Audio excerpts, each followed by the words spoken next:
श्री गणेशाय नमः। कार्तिक मास महात्म्य कथा अध्याय 19। श्री विष्णु मम हृदय में प्रेरणा करने वाले नाथ, लिखूं महात्म कार्तिक, राखो सिर पर हाथ। राजा पृथु ने पूछा कि हे नारद जी, अब आप यह कहिए कि विष्णु ने वहां जाकर क्या किया तथा जालंधर की पत्नी का पतिव्रत किस प्रकार भ्रष्ट हुआ।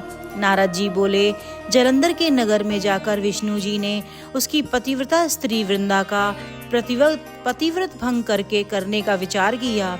वे उसके नगर के उद्यान में जाकर ठहर गए और रात में उसको स्वप्न दिया। वह भगवान विष्णु की माया और विचित्र कार्य पद्धति थी और उसकी माया द्वारा जब वृंदा ने रात में वह स्वप्न देखा कि उसका पति नग्न होकर सिर पर तेल लगाए महिष पर चढ़ा है, वह काले रंग के फूलों की माला पहने हुए है तथा उसके चारों हिंसक जीव हैं, वह सिर मुड़ाए हुए अंधकार में दक्षिण दिशा की ओर जा रहा है।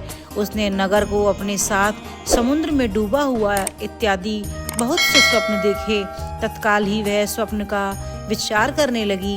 इतने में उसने सूर्यदेव को उगते हुए देखा तो सूर्य में उसे एक छिद्र दिखाई दिया तथा वह कांतिहीन था। इसे उसने अनिष्ट जाना और वह भयभीत हो रोती हुई छज्जे, अटारी तथा भूमि कहीं भी शांति को प्राप्त न हुई। फिर अपनी दो सखियों के साथ उपवन में गई, वहां भी उसे शांति नहीं मिली। फिर वह जंगल में निकल गई, वहां उसने सिंह के समान दो भयंकर राक्षसों को देखा, जिससे वह भयभीत हो भागने लगी। उसी क्षण उसके समक्ष अपने शिष्यों सहित शांत मौनी तपस्वी आ गए। भयभीत वृंदा उसके गले में अपना हाथ डालकर उससे रक्षा की याचना करने लगी। मुनि ने अपनी एक ही हुंकार से उन राक्षसों को भगा दिया। वृंदा को आश्चर्य हुआ तथा वह भय से मुक्त हो मुनिनाथ को हाथ जोड़कर प्रणाम करने लगी।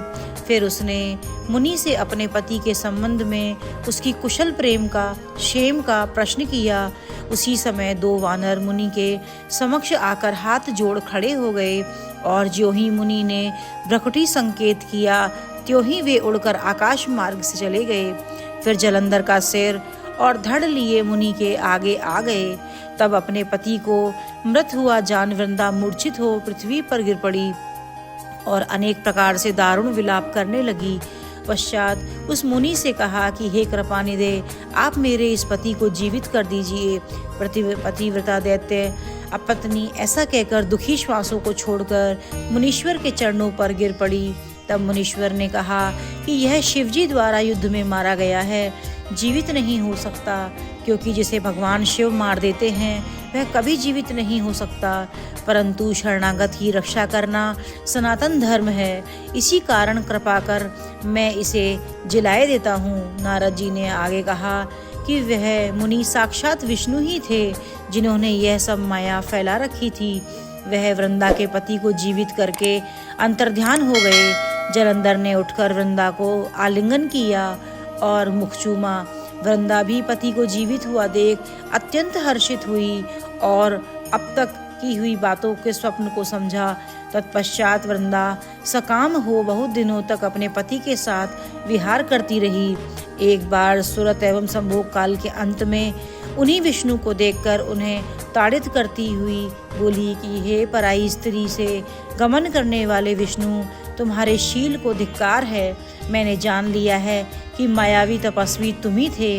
इस प्रकार कहकर कुपित पतिव्रता वृंदा ने अपने तेज को प्रकट करते हुए भगवान विष्णु को शाप दिया।